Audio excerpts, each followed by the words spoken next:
एक अच्छा मार्गदर्शन आपके जीवन को सुखद और सुखमय बना सकता है। नमस्कार, सुप्रभात। मैं हूं लवीना और आप देख रहे हैं ग्रह नक्षत्र और आप। 7 जन्म 7 निभाने के रिश्ते को लोग एक पल में तोड़ देते हैं। रिश्ते बिखर जाते हैं और आपस में पैदा हो जाता है मनमुटाव। तो किन ग्रहों के कारण होता है ऐसा, हम जानेंगे आज के इस कार्यक्रम में। साथ ही मंगल दोष से मुक्ति पाने के क्या है खास उपाय, बताएंगे आपको गुरु मंत्र में। 7 जन्मों के बंधन आखिर क्यों टूट जाते हैं? कौन से हैं वो ग्रह जो ऐसी स्थिति बनाते हैं? वैवाहिक जीवन सदा सुखमय बनाने के लिए जानिए अचूक और असरदार उपाय। तो चलिए कार्यक्रम को आगे बढ़ाते हुए स्वागत करते हैं प्रख्यात नक्षत्र गतान्वेषी डॉक्टर शंकर चरण त्रिपाठी जी का। त्रिपाठी जी, आपका स्टूडियो में बहुत बहुत स्वागत है। जी प्रणाम। त्रिपाठी जी, बात करें अगर वैवाहिक जीवन की, कई बार वैवाहिक जीवन में समस्याएं आती हैं, विवाह टूट भी जाते हैं या तो लंबे समय तक चलते नहीं हैं। तो किन ग्रहों के कारण विवाह टूटते हैं, बताइए हमारे दर्शकों को। विवाह संस्कार है, भाव से युक्त है और भाव विच्छेदित होता है राहु, केतु, मंगल, शनि। जिस हृदय से हम पिता पुत्र को गले लगाते हैं, पति पत्नी, प्रेमी प्रेमिका को गले लगाते हैं, वो भाव सभी त्वरित गति से हृदय से निकलते हुए चले जाते हैं। कभी आप लाइन से माता पिता, फिर भाई बहन, पति पुत्र खड़ा कर लें और फिर गले लगे तो वक्षस्थल से, हृदय से भाव अपने आप परिवर्तित होते चले जाएंगे। शरीर वही रहेगा, आपका हृदय वही रहेगा। त्रिपाठी जी, ये तो आपने बताया किन ग्रहों के कारण विवाह टूटते हैं। अब अगर आपसे खास तौर पर बात करें मेष राशि के जातकों के बारे में कि इनके रिश्तों में क्यों बाधाएं आती हैं और किन ग्रहों के प्रभाव से इनके रिश्ते टूटते हैं और उन टूटे रिश्तों को जोड़ने के क्या खास उपाय हैं। मेष का सप्तम भाव तुला का बनता है, वृष का सप्तम भाव वृश्चिक बनेगा। जब सप्तम भाव किसी का तुला का हो तो वहां पर शुक्र का घर तो है, लेकिन उसमें परमोच्च स्थित शनि की होगी। यानी जब शनि गोचर में उस स्थान पर आएगा तब तक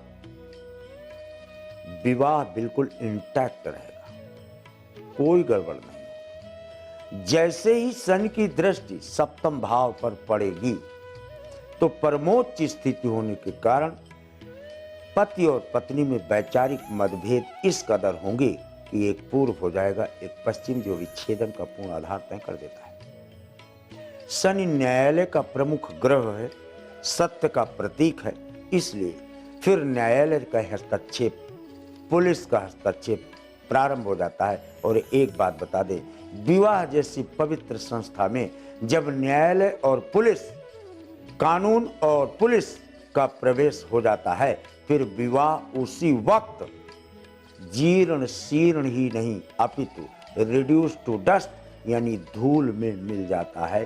फिर उसको पैचअप, उसको बीच में जोड़कर आगे चलाने का कोई तात्पर्य किसी काल में भी सिद्ध नहीं दिख रहा। त्रिपाठी जी, मेष राशि के बाद अब हम आपसे बात करेंगे वृष राशि के जातकों के बारे में कि इनके टूटे रिश्तों को जोड़ने के खास उपाय क्या हैं। वृष के लिए मेष से बिल्कुल विपरीत है। जो सप्तम भाव पर तुला है तो वृष के लिए लग्न पर तुला है और सप्तम भाव वृश्चिक का है, वृश्चिक पाताल लोक का है। ध्यान रहे, वृश्चिक वालों का तलाक, जिनका सप्तम भाव वृष वालों का तलाक जिनका सप्तम भाव वृश्चिक होगा, वृश्चिक में कारकत्व बृहस्पति को मिलता है। यानी बृहस्पति के स्थान हानि करो जीवः। यद्यपि सूर्य, चंद्रमा और बृहस्पति को दोष नहीं लगता। क्यों? रवि पावक सुरसरी की नाई। रवि पावक सुरसरी यानी सूर्य, मंगल और चंद्रमा। और समर्थ को नहीं दोष गोसाई। इसलिए तलाक की स्थितियां वर्ष में बहुत कम होती हैं। कृष्ण भगवान को 16,100 रानियों थी टोटल। क्या उनका एक का भी तलाक हुआ? क्यों नहीं हुआ? क्योंकि वृष का शुक्र था और वृष में केतु को भी उच्चता। 7 ऋषियों में 5 ऋषियों का मत है कि वृष में केतु उच्च होता है। केवल 2 ऋषियों का, याज्ञवल्क और जैमिनी, इन लोगों ने मिथुन पर राहु की उच्चता को या केतु की उच्चता को स्वीकार किया है। इसलिए इन लोगों को अगर गलती से भी किसी भी प्रकार से विवाह विच्छेदन की स्थितियां आती हैं तो इन्हें शुक्र की ही मदद लेना चाहिए। त्रिपाठी जी, ये तो आपने बताया कैसे शुक्र के प्रभाव से वृष राशि के जातकों का वैवाहिक जीवन बेहतर हो सकता है। अब अगर आपसे बात करें मिथुन राशि के जातकों के बारे में, तो उन्हें कौन से उपाय करने चाहिए अपने टूटे रिश्तों को जोड़ने के लिए? मिथुन राशि के लिए कारकत्व बृहस्पति तो है, लेकिन सप्तम भाव पर बृहस्पति केंद्रस्थ हो जाता है।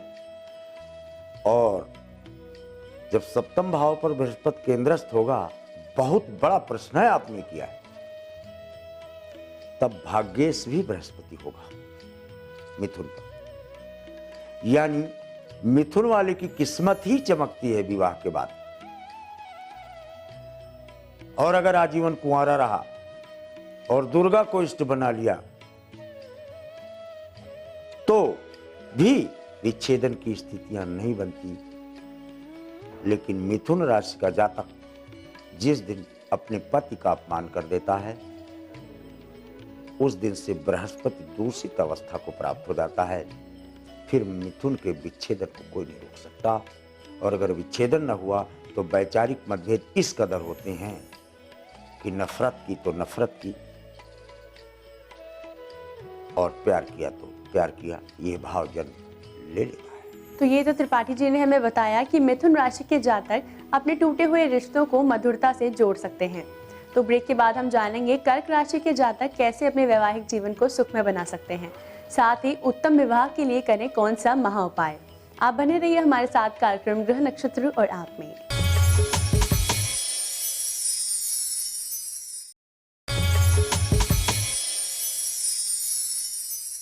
स्वागत है आपका ब्रेक के बाद ग्रह नक्षत्र और आप में। अगर आपके वैवाहिक जीवन में बाधाएं आ रही हैं, जीवन सुखमय नहीं है और आप भी सुख भरा जीवन जीना चाहते हैं, तो त्रिपाठी जी हमें बता रहे हैं बिखरे रिश्तों को जोड़ने के कुछ खास उपाय। त्रिपाठी जी, इसी में अगर आपसे बात करें कर्क राशि के जातकों के बारे में कि उन्हें अपने टूटे रिश्तों को जोड़ने के लिए क्या खास उपाय करने चाहिए? कर्क राशि का विच्छेदन, राम ने विच्छेदन की। सूर्पनखा गई जरूर थी राहु के युद्ध होकर, तो सम पुरुष नमो सम नारी, और ये संजोग विधि रच वो विचारी। कर्क राशि में, लेकिन राम ने जवाब दिया था, हमारे पुरुष हैं यार, धर्म खंडन कर सकते कभी नहीं। हम कुंवारे नहीं विवाहित हैं, फिर एक नारी व्रत रखते हैं। क्यों? कर्क में सप्तम भाव मकर का होने के कारण व्यक्ति या स्त्री संकल्प युक्त होते हैं। कितनी ही बिजलियां न गिरे, लेकिन ऐसा व्यक्ति रिश्तों को निभाने में सक्षम होता है। कदाचित टूटने की बात आवे तो ऐसे व्यक्ति को कमर तक जल में खड़े होकर सूर्य को जल देने पर कभी विच्छेदन की स्थितियां नहीं हो सकती इस राशि। तो ये तो त्रिपाठी जी ने हमें बताया कि अगर कर्क राशि के जातक सूर्य को जल अर्पण करें तो उनके बिखरे रिश्ते सुधर सकते हैं। त्रिपाठी जी, अगर आपसे खास तौर पर बात करें उन लोगों की जो अपना वैवाहिक जीवन सुखमय बनाना चाहते हैं, लंबे वैवाहिक जीवन की कामना करते हैं, तो उन्हें कौन से आज खास उपाय करने चाहिए? विवाह को उत्तम तभी आप बना सकते हैं, विवाह एक संस्था है और विवाह भावयुक्त संस्कार है। जो पुत्र है वही पति है, जो पति है वही पिता है, वही भाई है, शरीर वही है, लेकिन भाव उत्पन्न होते हैं और भाव नष्ट होने से बचाना चाहिए सर्वोत्तम, किसी का कीमत पर। और दूसरी बात, केवल पति की ही कुशलता नहीं, उस घर में ससुर, सास, देवर, ननंद, सबका सम्मान, अपने सहृदय अपने घर को छोड़कर आए हुए संबंधों के आधार पर स्थान दे देने पर विवाह में विच्छेदन की स्थितियां नहीं होती। सीता का देखो, गंगा से क्या कह रही, ये नहीं कह रही कि मैं कुशल लौटाऊं पति के साथ, पति देवर संग कुशल बहोरी आई करूं जिम पूजा तोरी। ए गंगा, लौट कर मैं आ जाऊं अपने पति और देवर लक्ष्मण सहित। और घर में राम ने कहा था, जननी जनक मातु सेवकाई और आओ अवध तुम बनई न जाए। नहीं सीता, तुम सास ससुर की सेवा करो, मेरे और भाई हैं उनकी सेवा करो, अयोध्या में ही रहो, प्रजा को भी देखो, मुझे अकेले जंगल जाने दो। ये भाव रहने पर फिर कभी इस गृहस्थाश्रम में प्रश्नवाचक चिन्ह नहीं लग सकता, अनटिल अनलेस दो में से एक बेवफा न हो जाए। विवाह संबंधित इतनी महत्वपूर्ण जानकारी के बाद जुड़ चुके हमारे साथ हमारे पहले कॉलर, तो क्या समस्या है इनकी, आइए जानते हैं। गुरुजी प्रणाम, मैं यादविंद्र शर्मा जयपुर राजस्थान से बोल रहा हूँ। मैं बड़ी बहन के बारे में पूछना चाहता हूँ। उसकी डेट ऑफ बर्थ 6 अगस्त 1988, सुबह 4:40, जन्म स्थान धौलपुर राजस्थान। मैं पूछना चाहता हूँ, अपनी बहन की शादी को लेकर चिंतित हूँ, कृपया आप बताएं कि उसकी शादी का योग कब का बन रहा है और कोई उपाय बताइए। कर्क वृष कृत्तिका, कर्क में कारकत्व तो मंगल को है, वृष में शनि को, कृत्तिका सूर्य का नक्षत्र है। तो कर्क और कृत्तिका से तो बड़ा बढ़िया हिसाब बनता है, लेकिन अकारकत्व तो केवल वृष का जो आता है, ये शनि सप्तमेश होकर छठे हो गया, यानी कि आपकी बहन द्वारा स्वयं ही लड़का चयनित करने का क्रमांक मिलता है, ये ध्यान रहे। यानी यस बेट्स यम, यानी पापा बाबा माँ, 8 तारीख 24 72 7 29 9 सितंबर 2016 बीत चुका। यहाँ से पृष्ठभूमि आपके बहन की शादी की प्रारंभ हो चुकी है, यानी कोई रिश्ता उनके मस्तिष्क में चल रहा है। तदनुसार आप अपनी टेंट बुकिंग की कार्रवाई करें। आइए जानते हैं हमारे अंतिम कॉलर का क्या प्रश्न है। नमस्कार गुरुजी, मैं मुनमुन घोष रही हूँ पूना से। मेरा डेट ऑफ बर्थ है 26 जून 1984, टाइमिंग है 4:30 AM, जमशेदपुर झारखंड में हुआ है। मेरा सवाल ये है कि मुझे मान सम्मान नहीं मिलता है, मैं इतना करती हूँ लेकिन उसका फल नहीं प्राप्त होता है, मेरी मन की इच्छा पूरी नहीं होती है, हमेशा टेंशन डिप्रेशन होता है, कृपा करके कोई उपाय बताए, धन्यवाद। मिथुन वृष कृत्तिका, मुनमुन जी बहुत ध्यान से सुन लो, इसको लिख लोगे तो जिंदगी भर के लिए डिप्रेशन और सम्मान दोनों की जो भूख है इसी वाक्य से खत्म हो जाएगी। तो कछु और विचारत है नर और तेरा विचार धरा ही रहेगा। क्या फायदा है बेकार थिंकिंग के लिए, जो कुछ करना है वो कर डालो, परिणाम हाथ में ले आओ, दुनिया वैसे ही जान जाएगी। पहले सोचते रहते हो ये करूंगा, प्लानिंग करते रहते हो, टाइम बर्बाद करते हो, तो अकर्मण्य मानकर लोग आपको इज्जत नहीं देंगे। वीर पुरुष को ही भोगता है इस संसार और पृथ्वी। जब आप अपने कार्य क्षमता को, कार्यशैली को, अपने जीवन की दिनचर्या को संस्कार से युक्त कर उदाहरण प्रस्तुत करते हुए चलेंगे तो आपके पद चिन्हों पर चलने के लिए दुनिया बाध्य हो जाएगी। त्रिपाठी जी, इतनी महत्वपूर्ण जानकारी के लिए और आपकी आज की उपस्थिति के लिए आपका बहुत बहुत धन्यवाद। जी दर्शकों, इसी के साथ वक्त हो चला है एक और छोटे से ब्रेक का। ब्रेक के बाद गुरु मंत्र में हम जानेंगे, अगर मंगल कर रहा है अमंगल, मंगल दोष से है परेशान, तो करें कौन सा खास उपाय।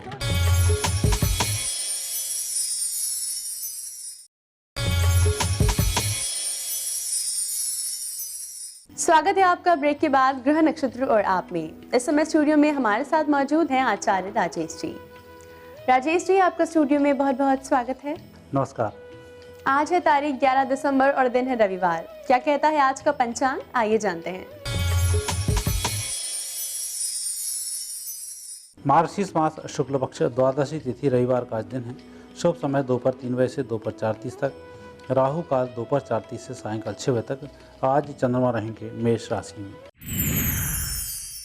मित्रों, आज मंगल का भी अपनी मकर राशि से हटकर कुंभ राशि में प्रवेश हो रहा है और कुंभ राशि के मंगल विशेष रूप से उत्तम फल प्रदान करते हैं और विशेष रूप से जो साधक हैं उनको अच्छी सफलताओं की प्राप्ति होती है। और कई बार व्यक्ति की जन्म कुंडली में मंगल दूषित हो तो नाना प्रकार के एक्सीडेंट होते हैं, कई प्रकार के दुख व्यक्ति को आते हैं। जन्म कुंडली मांगलिक होने से वैवाहिक जीवन में भी दिक्कत आती है।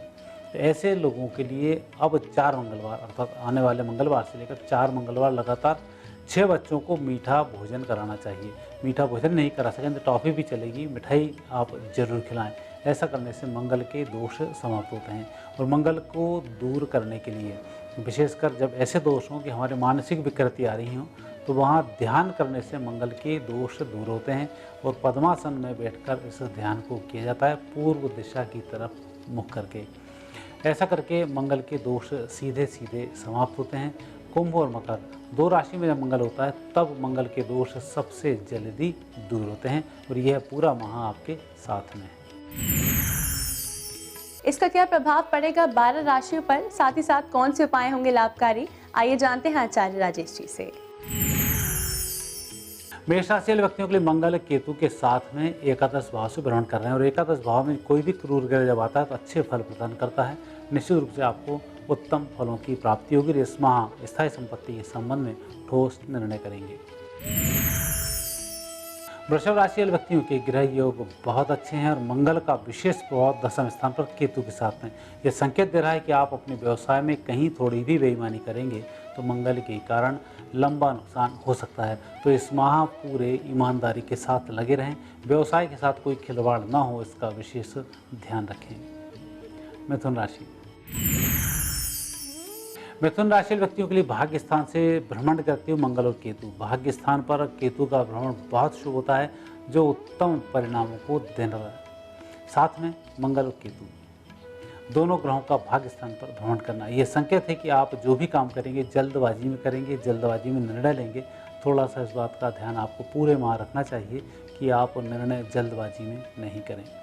कर्क राशि वाले व्यक्तियों पर मंगल केतु का अष्टम प्रभाव बहुत ठीक फल प्रदान नहीं करता है। स्वास्थ्य का विशेष ध्यान रखना होगा, लीवर का विशेष ध्यान रखना होगा और यदि कहीं आप नशे के आदी हैं तो इस माह पूर्ण रूप से सतर्क रहकर ही कार्य करें, अन्यथा लेने के देने पड़ सकते हैं। लेकिन मंगल के कारण यात्राएं बहुत अच्छी होती हैं, रुके धन की भी प्राप्ति होती है और व्यक्ति की प्रगति भी अच्छी होती है। लेकिन यह सब तब होगा जबकि आपके आचरण शुद्ध होंगे। सिंह राशि वाले व्यक्तियों पर मंगल का प्रभाव पारिवारिक जीवन पर बहुत अच्छा फल प्रदान नहीं कर रहा है, विशेषकर आपके जीवन साथी पर, आपके स्वास्थ्य में पेट के रोगों पर। इसका थोड़ा ध्यान रखें। इस माह अपने स्वास्थ्य के प्रति थोड़ा सा सजग रहें। लेकिन व्यवसाय में उन्नति के लिए यदि कोई योजना बना रहे हैं तो जीवन साथी उसमें सहायक होंगे और उनके द्वारा दिया गया मार्गदर्शन आपके लिए लाभकारी रहेगा। कन्या राशि पर मंगल का शुभ प्रभाव रहेगा। शत्रु हंता योग बन रहा है। वाद विवाद, कोर्ट कचहरी के मामले, रुके हुए मामले, प्रशासन से संबंधित उलझे हुए मामले आपके पक्ष में होंगे। थोड़ी सी मेहनत से बड़ी सफलता की प्राप्ति होगी। तुला राशि वाले व्यक्तियों पर पूर्व जन्मगत दोषों के कारण कई प्रकार की आपदाएं आ सकती हैं। विशेषकर आप जिस कार्य को करने जा रहे हैं किसी तीसरे व्यक्ति के कारण उस कार्य में अवरोध आ सकता है। धन की कमी के चलते कुछ अच्छी डीलें आपको छोड़नी पड़ सकती हैं और जिन लोगों से आप संपर्क में हैं वही आपकी बुराई करके आपको परेशान कर सकते हैं। इन सब से बचने के लिए मंगलवार को हनुमान जी के मंदिर में सुबह 10 बजे अवश्य ही एक श्रीफल भेंट करें। ऐसा 3 मंगलवार तक लगातार करना है। पूरा माह आपका शुभ रहेगा। वृश्चिक राशि के स्वामी ही मंगल हैं जो चतुर्थ स्थान से भ्रमण कर रहे हैं केतु के साथ में। स्थायी संपत्ति को खरीदना हो या बेचना हो ऐसे समय में विधि सम्मत ही कार्य करें। थोड़ी सी भी गलतफहमी या गड़बड़ी करने से लंबे नुकसान की संभावना है, लेकिन नियमानुसार जो भी काम करेंगे उसमें अच्छे फलों की प्राप्ति होगी। धनु राशि व्यक्तियों पर मंगल केतु का शुभ प्रभाव है, लेकिन भाइयों से विवाद की संभावनाएं थोड़ी सी बन रही हैं। परिवार में भाइयों से विवाद होता है तो इस माह थोड़ा सा विवाद को ठंडा करने का प्रयास करें, अन्यथा पराजय आपकी हो सकती है। दूसरा, आप जिस काम को करेंगे काम बहुत आसानी से संपन्न होंगे। आप जिम्मेवारियों से भी मुक्त होंगे। नए लोगों से फायदा होगा। मकर राशि मंगल मकर राशि से हटकर अब कुंभ राशि में प्रवेश कर रहे हैं जो वाणी दोष को दर्शाते हैं। इस माह आपको शब्दों का चयन ठीक करना है, अन्यथा थोड़ा सा अच्छा दोस्त आपके हाथ से जा सकता है। विवाद की स्थिति बनती है तो वहाँ आपको शांति का परिचय देना है। लेकिन धन के मामले में स्थिति बहुत अच्छी है। रुके धन की भी प्राप्ति होगी, ऋण की भी प्राप्ति होगी। साथ ही परिवार में कहीं मेल जोल की बात आपके माध्यम से चल रही है तो आप एक अच्छे सहायक होंगे घर परिवार की सुख शांति के लिए। यदि कहीं मांगलिक कार्य में भी आपका हस्तक्षेप है तो आपके माध्यम से घर में मांगलिक कार्य संपन्न होगा। कुंभ राशि। कुंभ राशि में मंगल का प्रभाव थोड़ी सी उत्तेजनाओं को बढ़ाने वाला होता है। छोटी छोटी बातों को लेकर व्यक्ति उग्र हो जाता है, किसी व्यक्ति की बात बर्दाश्त नहीं करता है। ऐसे में उच्च रक्तचाप के रोगियों को थोड़ा सा ध्यान रखना होगा, शुगर के रोगियों को थोड़ा सा ध्यान रखना होगा। तनाव मुक्त वातावरण बनाए रखें। इस माह बड़ी विशेषता रहेगी कि मंगल आपके लग्न से भ्रमण कर आपको उत्तेजित भी करेगा, लेकिन देश विदेश की यात्राएं भी कराएगा। तो शांत रहेंगे, मंगल का फल शुभ मिलेगा। थोड़े से योग होंगे, मंगल विपरीत रहेंगे। मीन राशि। मीन राशि में द्वादश भाव से भ्रमण करते हुए मंगल और केतु अच्छी यात्रा का संकेत है, लेकिन यात्राओं में कहीं ना कहीं बाधाएं भी हैं। बाधाएं हैं धन की, बाधाएं हैं वाहन के खराब होने की, और बाधाएं हैं आपने यदि रिजर्वेशन पहले से नहीं कराया है तो उसकी। इस प्रकार से थोड़ी सी बाधाएं आती हैं, लेकिन जिस उद्देश्य को लेकर हम यात्रा करते हैं, यात्रा हमारी संपन्न होती है। जब यात्रा संपन्न होने के बाद हम वापसी जब करते हैं तब इसमें व्यवधान आता है। तो इसलिए जब वापसी की व्यवस्था कर रहे हैं तो वह व्यवस्था थोड़ी ठीक रखें। और इस माह धन खर्च पर भी थोड़ा सा नियंत्रण रखें, बेहतर होगा। हनुमान जी की आराधना करने से दोष दूर होंगे। राजेश जी, आपकी आज की उपस्थिति के लिए आपका बहुत बहुत धन्यवाद। धन्यवाद।